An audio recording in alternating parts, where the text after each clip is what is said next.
오늘 아침에 주신 하나님 말씀은 신약성경 갈라디아서 3장 1절로 5절의 말씀입니다. 갈라디아서 3장 1절로 5절입니다. 함께 한 목소리로 읽겠습니다. 어리석도다 갈라디아 사람들아, 예수 그리스도께서 십자가에 못 박히신 것이 너희 눈앞에 밝히 보이거늘 누가 너희를 꾀더냐? 내가 너희에게서 다만 이것을 알려 하노니 너희가 성령을 받은 것이 율법의 행위로냐 혹은 듣고 믿음으로냐? 너희가 이같이 어리석으냐? 성령으로 시작하였다가 이제는 육체로 마치겠느냐? 너희가 이같이 많은 괴로움을 헛되이 받았느냐? 과연 헛되냐?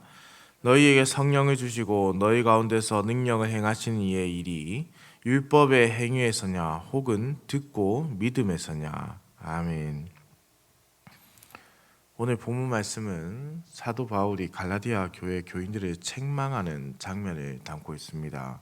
사도 바울은 그들을 향해서 두 번이나 어리석다라는 꾸짖음을 지금 보이고 있는데요. 왜냐하면 그들이 거짓 선생의 말에 미혹을 받아서 진리의 복음으로부터 이탈했기 때문입니다. 이는 분명 어리석은 일이라고 할 수 있겠죠. 사도 바울은 1장 초반부에서 다른 복음을 전하는 거짓 선생들을 향해서 저주를 받을 것을 선언했습니다. 그러나 3장 초반부에서도 그러한 말씀을 이어서 전하고 있습니다. 오늘 본문에서 다른 복음을 따르는 갈라디아 교인들을 향하여 어리석다 질책을 합니다. 하지만 1장에서 저주하던 모습과는 조금 차이가 있습니다. 거짓 선생들은 돌이키지 못할 정도로 그래서 하나님의 저주를 피할 수 없는 상태에 놓여져 있는 상황이지만은 갈라디아 교회 교인들은 충분히 돌이킬 수 있는 상황에 있기 때문에 그렇습니다. 그럼에도 그들은 여전히 어리석습니다. 왜냐하면 거짓 선생들의 미혹을 받아 그리스도의 대속적 죽음의 그 완전성을 지금 잃어버리고 있기 때문입니다. 당연히 복음의 진리를 전하며 수호하는 사도 바울은 그들의 모습을 그저 지켜보고 넘어갈 수만은 없는 것이죠. 그래서 사도 바울이 묻습니다. 누가 너희를 꾀더냐? 여기서 이 꾀다라는 단어는 악한 눈으로 추파를 던져 매혹시키다라는 뜻인데요.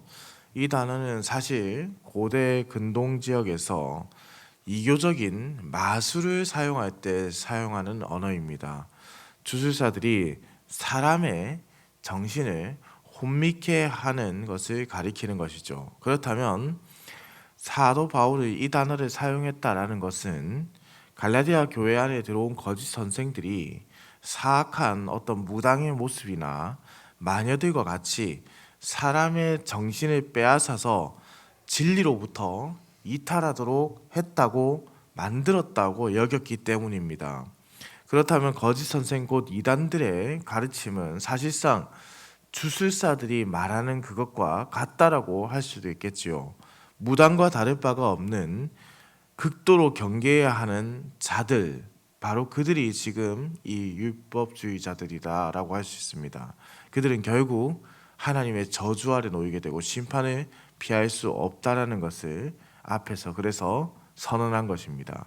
1절 말씀에 예수 그리스도께서 십자가에 못 박히신 것이 그들의 눈앞에 보였다라는 표현을 사용합니다. 그렇다면 이 말씀은 예수 그리스도 십자가 사건이 모든 사람이 알고 있을 정도로 모든 사람이 볼 수 있도록 공개되었다라는 것인데요. 눈앞에 밝히 보였다고 했기 때문입니다.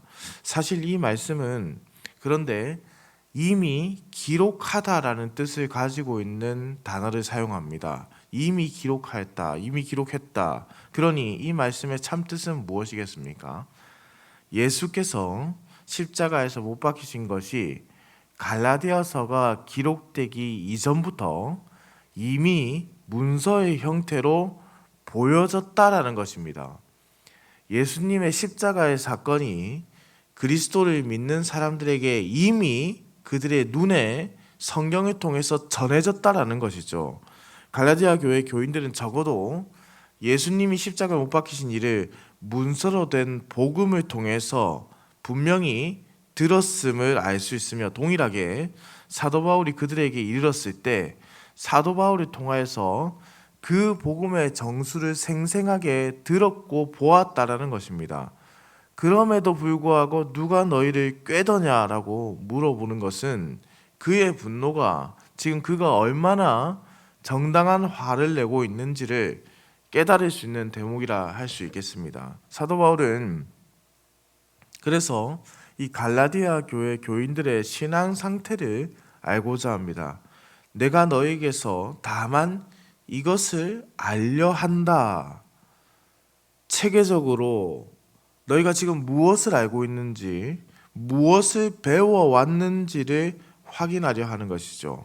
신자는 자신이 믿는 것에 대해서 말할 수 있어야 합니다. 복음이란 무엇인가? 은혜란 무엇인가? 죄란 무엇이며 구원이란 그러면 무엇인가? 그러나 그는 분노 중에도 개인적인 감정으로서 지금 말하는 것이 아닙니다. 그래서 알려 하노라, 이 말은 배우기를 원한다라고 해석되는 말인데, 겸손하게 내가 너희들의 말을 듣고자 한다라는 겁니다. 첫 번째, 그가 그 질문을 합니다. 너희가 성령을 받은 것이 율법의 행위로냐 혹은 듣고 믿음으로냐? 우리는 성령을 통해서 구원의 은혜를 깨닫습니다. 구원을 받았다는 것을 성령을 통해서 믿음으로 고백하게 됩니다. 성령을 받아 구원의 은혜를 깨닫는 것이 율법을 지킴으로 받았느냐 그렇지 않느냐라고 물어보는 것이죠. 우리가 성령을 받아서 구원의 은혜를 깨닫게 되는 것이 너희가 율법을 지켜서 그것을 깨닫게 되었느냐? 그렇지 않고 말씀을 듣고 깨닫게 되었느냐라는 겁니다. 두 번째 질문입니다. 성령으로 시작하였다가 이제는 육체로 마치겠느냐? 우리에게 주어진 구원의 여정에 구원의 은혜가 성령으로 우리가 그것을 깨닫게 되었고 성령으로 우리가 살아가게 되는 것이죠. 처음부터 끝까지 성령의 은혜 없이는 불가능한 일이라는 것을 우리가 너무나도 자명하게 알고 있습니다. 거짓 선생들은 율법의 행위를 믿음의 완성이라고 보았죠. 여기서 행위는 육체와 동일한 의미를 지니고 있습니다. 그런데 육체는 어떻습니까? 우리의 육체의 정욕을 쉽게 이길 수 있던가요? 우리의 육체는 너무나도 연약하고 또 힘이 없고 또 쉬이 넘어가는, 유혹에 넘어가는 모습이 있지 않습니까? 육체를 따르는 자는 결국 죄악에 빠지고 만다는 것을 너무나도 잘 알고 있는 것이 우리의 인생의 부족하고 연약함이라는 것을 살아가면서 더 많이 느끼지 않습니까? 육체가 소망을 주지 못함을 그래서 우리는 너무나도 잘 알고 있습니다. 그래서 또 세 번째 질문을 합니다.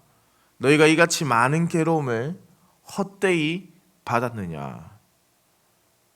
유대인들은 자신들이 가져왔던 생각과 전통과 규례를 그리스도인들이 파괴한다고 생각했기 때문에 그들을 계속해서 괴롭혔습니다. 그들을 핍박했습니다. 사도 바울의 질문은 그토록 너희가 온갖 핍박과 고난을 받으면서도 그리고 그것을 참으면서 복음을 지켜왔지 않느냐? 그런데 이제 와서 그 복음을 버리는 것이 바람직한 것이냐라고 되묻는 것입니다. 헛되이 곧 지금까지의 모든 노력과 수고가 물거품이 되어버린다. 이같이 많은 괴로움을 받으면서도 복음을 지켜왔는데 그것이 물거품이 되어버리는 이 허탈한 상황을 받아들이는 것인지 그것을 이해할 수 없다라고 생각하며 질문을 하고 있는 것이죠. 마지막으로 네 번째 질문입니다. 너에게 성령을 주시고 너희 가운데서 능력을 행하시는 이의 일이 율법의 행위에서냐 혹은 듣고 믿음에서냐. 두 번째 질문과 유사한 모습이 보이지요. 하나님이 누구신지를 명확하게 밝히고 있습니다. 성령을 주시고 너희 가운데서 능력을 행하시는 분이라고 표현합니다. 스스로 자신이 원해서 자신의 노력으로 성령을 받을 수 없지 않습니까? 구원의 주체가 누구입니까? 바로 우리 삼위 하나님이시지 않습니까? 하나님의 선택으로 너희가 구원의 은혜를 누리고 있고 하나님께서 성령을 주심으로 그것을 깨달았는데 성령의 은혜가 너희에게 있는데 그러니 그 주권자가 누구신가? 이 구원을 누가 주권으로 행하시느냐? 그것을 반문하고 또한 그것이 하나님의 선택임을 명확하게 밝히고 있는 것이죠. 하나님께서 사도 바울에게 능력을 주셨기 때문에 사도 바울이 능력을 행할 수 있었습니다. 그것은 복음을 듣게 하시는 그야말로 하나님께서 복음을 가장 아름답고도 빠르게 전하기 위해서 사용하신 하나님의 도우심입니다. 하나님께서 복음의 은혜를 깨닫게 하는 것이죠. 그 일을 위해서 사도 바울이 부르심을 받은 것이지 율법을 행하여서 이적이 나타난 것이 아니라는 겁니다. 율법을 그렇게 지켰기 때문에 사도 바울이 지켰기 때문에 이적을 행한 것이 아니라 하나님께서 복음을 빠르게 전파하고 사도 바울을 쓰셔서 그의 능력을 주셨기 때문에 사도 바울에게서 이적이 보여지게 된 것이죠. 사도 바울은 그래서 이 네 가지의 그 당시에 어떤 철학자들의 모습인 수사학적인 질문을 통해서 무엇이 참된 복음인지 되묻고 있는 겁니다. 사랑하는 흥덕향상교회 성도님들, 우리가 예수 그리스도의 구원을 어떻게 받았나요? 우리는 그것을 은혜로 받았다라고 표현합니다. 우리의 모습 속에서 우리가 남들보다 뛰어난 모습이 있기 때문도 아니고 우리가 율법을 잘 지켜왔기 때문도 아닙니다. 아무것도 모르던 자가 오직 하나님의 은혜로 말미암아 복음을 듣게 되고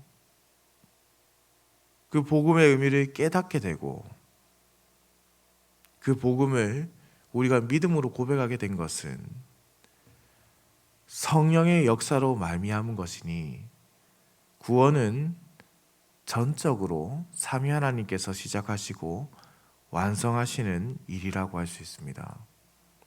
그래서 우리의 노력이 아니니 얼마나 감사한 것이고 또한 이 구원이 우리의 행위로 말미암는 것이 아니기 때문에 실패가 없는 완전하고도 온전한 것이라는 것을 고백할 수 있습니다. 율법을 폐하기 위함이 아니라 구원받은 자가 그 빚을 하나님의 법을 지키며 갚아가고 하나님 나라의 법을 배우고 지키고 누릴 수 있는 것이죠. 그것은 하나님께서 택하신 자들만이 누리는 은혜입니다. 그러니 율법은 우리를 속박하는 것이 아니라 구원받은 자가 성령의 은혜로서 하나님 나라를 살아가는 자유자의 모습을 속에서 간직하는 것이죠. 율법은 속박이 아니라 그래서 믿는 자에게 주어진 자유입니다. 그러니 우리는 복음을 순전하게 지키고 하나님의 말씀의 법도를 따라 살아가는 것이죠. 순전한 복음은 우리가 누리면서 살아야 합니다. 우리가 완성할 수 있는 것이 아니라 누리는 것이죠. 우리는 하나님을 판단하는 것이 아니라 하나님의 말씀을 우리가 판단하는 것이 아니라 아멘으로 그것을 받는 것이지 않습니까? 구원도 마찬가지입니다. 우리가 이루는 것이 아니라 아멘으로, 찬양으로, 영광으로 하나님께 반응하는 것입니다. 우리 가운데 아직도 우리가 무엇을 하여야 구원을 받는다라는 생각을 가진 모습들이 있을 수 있습니다. 그러니 우리는 그러한 생각 자체를 버려야 하는 것입니다. 우리에게 주신 이 은혜의 복음은 우리가 절대 스스로 완성할 수 없습니다. 이 복음은 은혜로 받아서 은혜로 누리는 것이고, 은혜로 고백하는 것이고, 은혜로 지키는 것이고, 은혜로 살아내는 것입니다. 그래서 우리의 삶 전체가 은혜라는 단어 외에는 표현할 길이 없는 것이죠. 사랑하는 성도님들, 우리의 힘으로 구원을 완성한다면 우리는 죽는 날까지 구원의 확신이 없이 살아가야 할 것입니다. 그러나 성령께서 이 구원의 보증이 되십니다. 그리고 성령께서 이 구원을 완성하시기 때문에 우리는 오늘도, 지금 이 순간도, 그리고 앞으로도 우리의 구원에 대한 의심이 없고 확신과 믿음을 가지고 살아가는 것입니다. 그러니 성도님들, 이것이 얼마나 큰 은혜인지요. 사실 그 어떤 것도 이 은혜에 비할 것이 없지 않습니까? 그러니 이 시간 우리가 정말로 이 은혜를 고백할 줄 알고 이 은혜를 누릴 줄 아는 자가 되기를 소망합니다. 그래서 오늘 하루 우리에게 주신 이날에 은혜로 주신 복음, 은혜로 받아서 은혜로 누리고 은혜로 고백하고 은혜로 지키고 은혜로 살아가는 복된 하루가 되기를 우리 주님의 이름으로 축원합니다. 기도드립니다. 사랑과 은혜가 풍성하신 살아계신 우리 하나님 아버지, 지난 간밤에도 급하고 옳은 소식 없이 우리를 지켜주셨다가 이렇게 아침을 깨워 주의 전으로 불러주시니 감사와 찬송을 올려드립니다. 우리에게 주신 생명을 소중하게 여기면서 하루를 감사로 은혜로 살아갈 수 있도록 인도하여 주옵소서. 하나님 아버지, 구원이 우리의 행위로 말미암지 않는다는 것이 얼마나 감사한지 모릅니다. 완전하시고 온전하신 하나님께서 틀림없이 이루실 그 구원의 완성을 기대하며 기도합니다. 우리에게 이 놀라운 사랑과 생명의 길을 잘 걸어갈 수 있도록 인도하여 주시옵소서. 하나님 아버지, 우리 교회가 주의 말씀을 바르게 깨닫기를 소망합니다. 주의 말씀을 분별력 없이 받아서 분별력 없이 행하는 어리석음을 벗어나게 하시고 주의 말씀을 은혜로 받아 구원의 은혜를 누리게 하여 주옵소서. 그리하여서 또한 아버지 하나님, 이번 10월 말에 있을 말씀 집회를 우리가 기대하며 기도로 준비하게 하시고 주의 은혜의 말씀을 참되게 받을 수 있도록 우리 모든 성도들이 사모하는 열심을 가지게 하여 주시옵소서. 오늘 하루도 운전하는 모든 성도들의 운전대를 붙잡으시고 들어가거나 나가거나 복을 누리는 은혜의 삶이 되게 하여 주옵소서. 감사해 드립니다. 살아계신 우리 주 예수 그리스도의 이름으로 기도드립니다. 아멘.